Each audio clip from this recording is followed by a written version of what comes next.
अभी हम उसको ड्वार्फ कंटेनर को ट्रिपल स्टैक में भी चलाने के लिए हम परीक्षण लगातार कर रहे हैं। इससे में हम दादरी से ईस्टर्न की ट्रेनें भी ले रहे हैं और दादरी से हम वेस्टर्न की ट्रेनें भी। हम हमारे हर स्टेशन को बिजनेस हब बनाना चाहते हैं। नांगल चौधरी का एडवांटेज ये है कि वो डेडिकेटेड फ्रेट कॉरिडोर नेटवर्क पे आ जाएगा। हम लोग जब वैगन को आपने देखा कि एक जगह से दूसरी जगह जाने में 5 दिन लग रहा है, अब यदि हम उसको 2 दिन कर दें, 2.5 दिन कर दें, तो वो डबल फेरे कर देगा।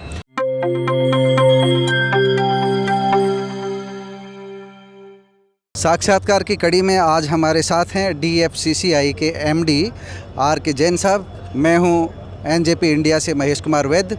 आज जैन साहब से गति शक्ति कॉस्ट कम करने की जो बातें हो रही हैं उन पे विस्तार से बात करेंगे।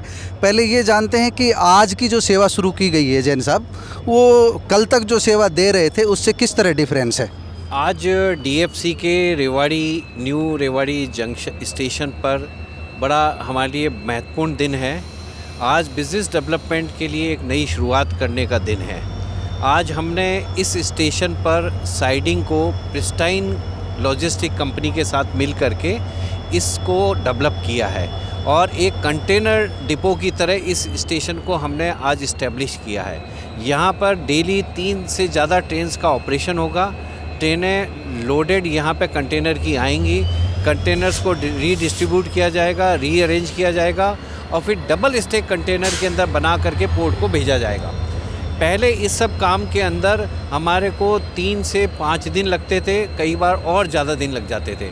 अब चूँकि DFC का डेडिकेटेड फ्रेट कॉरिडोर है, एवरेज स्पीड बहुत ज़्यादा है, अब इस पर लगने वाला समय आधे से भी कम रहेगा। तो वास्तव में हम वैगन टर्नराउंड को भी इम्प्रूव करेंगे, देश के लिए लॉजिस्टिक कॉस्ट को कम करेंगे और सबसे महत्वपूर्ण ये है कि रेलवे के लिए एक नया बिज़नेस हम इस गति शक्ति कार्गो टर्मिनल के थ्रू इस स्टेशन पे लेके आए हैं। सर, पीछे प्रधानमंत्री मोदी ने अटेली स्टेशन पर जब झंडी दिखाई थी, एक पार्ट का जो है उद्घाटन किया था, तब ये कहा था कि 2022 तक हम पूरा कर लेंगे। अभी मेरे ख्याल से न्यू पालनपुर तक हम पहुंच पाए हैं, आगे मुंद्रा तक का जो है हमारा काम बाकी है। इंडियन रेलवे का ट्रैक आगे हमको मिलता है। तो अभी आप क्या कहते हैं इस ट्रैक के बारे में? कब तक हम इसको कंप्लीट होने की उम्मीद कर रहे हैं? डेडिकेटेड फ्रेट कॉरिडोर का बहुत बड़ा कार्य काफ़ी हद तक पूरा हो चुका है। हम लोग इस समय पालनपुर ही नहीं, उसके आगे महसाना साणंद तक पहुंच चुके हैं और ईस्टर्न डेडिकेटेड फ्रेट कॉरिडोर में ऑलमोस्ट पूरा सोननगर तक पहुंच चुके हैं और इधर भी एक जो डायरेक्शन लुधियाना की तरफ जाता है वो भी हमें पूर्ण विश्वास है कि जून के आसपास हम लोग अभी अगले 2 महीने में उसको भी पूरा कर लेंगे।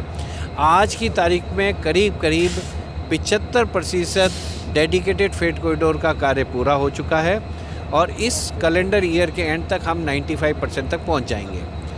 हम डेडिकेटेड फ्रेट कॉरिडोर की तहत अभी से ही पिपावा, मुंद्रा और वहाँ पर कांडला पोर्ट से जुड़ चुके हैं। इंडियन रेलवे का फीडर रूट है गांधीधाम से पालनपुर का, वो हमारे ट्रैक में जुड़ता है। ऐसे ही एक रूट है जो हमारे को साणंद स्टेशन पे मिलता है, एक रूट है जो हमें सुरेंद्र नगर से महसाना पे मिलता है। इन सब फीडर रूट के तहत हम DFC पोर्ट कनेक्टिविटी गुजरात को दे चुके हैं। वी कैन से 2023 में हम कंप्लीट कर लेंगे पूरा? जी बिल्कुल, हमें पूरा विश्वास है। काम जिस द्रुत गति से चल रहा है उसके हिसाब से हम इस फाइनेंशियल ईयर तक 95% और उसके बाद वाले पोर्शन में बचा हुआ सारा काम पूरा कर लेंगे। जैन साहब, रेवेन्यू जनरेट की बात आ रही थी, पीछे एक रोरो सेवा भी शुरू की हमने, वो कितनी कामयाबी मिली? क्या उससे जनरेट हो पा रहा है रेवेन्यू या कामयाबी नहीं मिली या कुछ और सुधार की उसमें ज़रूरत महसूस कर रहे हैं? रोरो प्रणाली बेसिकली है ट्रक्स ऑन ट्रेन। हम ट्रक्स को ट्रेन पे लोड करते हैं और वो हमें एक स्टेशन से लेकर के हमारे डेस्टिनेशन तक पहुंचाता है।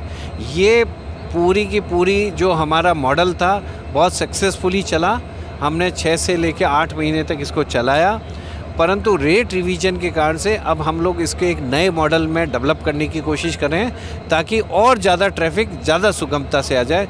शीघ्र ही हम ये नया मॉडल सबके सामने लाएंगे और अब हम देखेंगे कि अभी केवल जो हमारे 25 से 30 BFR केवल ट्रक से लोड होते थे, अब वो 50 से 80 तक लोड हो करके यहाँ से लेके अहमदाबाद और वापस ये चलेंगे और आने वाले समय में बॉम्बे तक इस तरह का मॉडल चलेगा।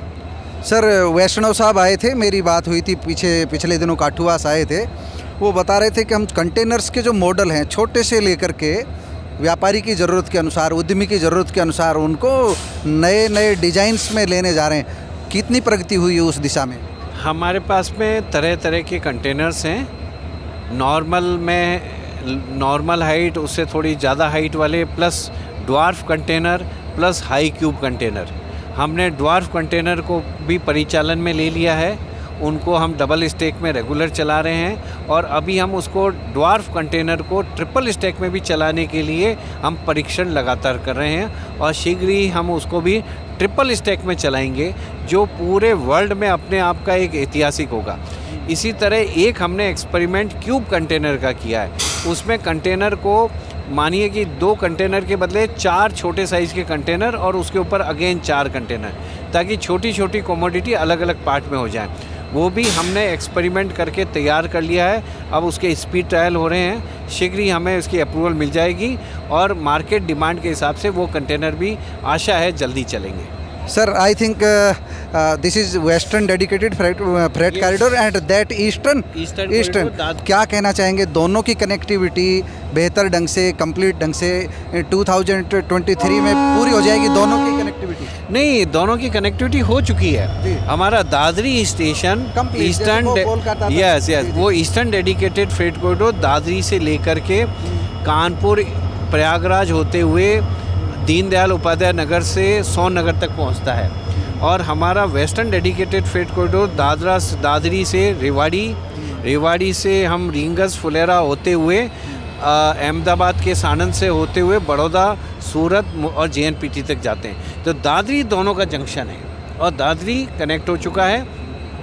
इससे में हम दादरी से ईस्टर्न की ट्रेनें भी ले रहे हैं और दादरी से हम वेस्टर्न की ट्रेनें भी चला। सर, हम समापन की ओर बढ़ रहे हैं, नई चीज़ें थोड़ा सा जानना चाह रहे हैं। DFCCIL नया क्या काम हाथ में लेने जा रहा है इन दोनों ट्रैक के अलावा? जो डेडिकेटेड फ्रेट कॉरिडोर इस समय अपने नेटवर्क को पूर्णता प्राप्त करवाने में लगा हुआ है।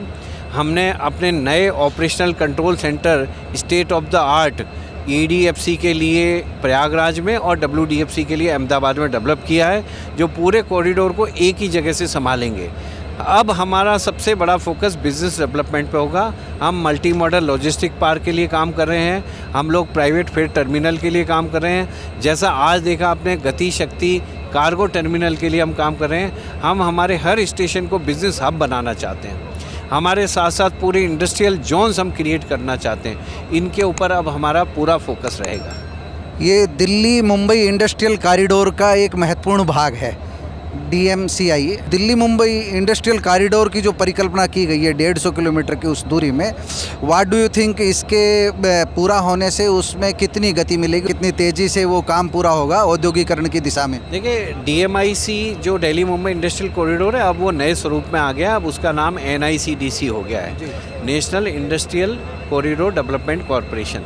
इसके साथ मिलकर के हम अभी कई कॉरिडोर्स पे काम कर रहे हैं। एक कॉरिडोर का, इसका एक मल्टी मॉडल लॉजिस्टिक पार्क हम लोग बिल्कुल यहाँ के पास डाबला स्टेशन है, उसके पास उस जगह नांगल चौधरी के पास, तो नांगल चौधरी पर हम लोग NICDC और Haryana state industrial development corporation. Sorry to interrupt, वो बावल में ही बनना था, काफ़ी विवाद हो गया, वो लैंड एक्विजिशन का डीनोटिफाई करना पड़ा हरियाणा सरकार को, इसलिए वो नांगल चौधरी गया है। हाँ। तो नांगल चौधरी का एडवांटेज ये है कि वो डेडिकेटेड फ्रेट कॉरिडोर नेटवर्क पे आ जाएगा।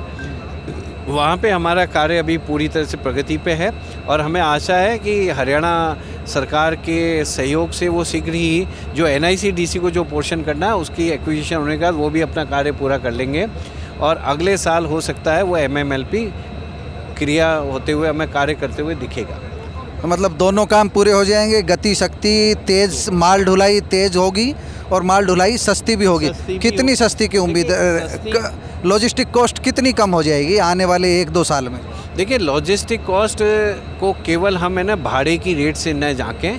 हम लोग जब वैगन को, आपने देखा कि एक जगह से दूसरी जगह जाने में 5 दिन लग रहा है, अब यदि हम उसको 2 दिन कर दें, 2.5 दिन कर दें तो वो डबल फेरे कर देगा। तो बेसिकली वैगन का यूटिलाइजेशन डबल हो गया, तो लॉजिस्टिक कॉस्ट वैसे ही कम होगी। जैसे आप एक ट्रक का एक फेरे के बदले 2 फेरे कर लेते हैं एक ही दिन में, तो आपकी अर्निंग डबल हो जाती है।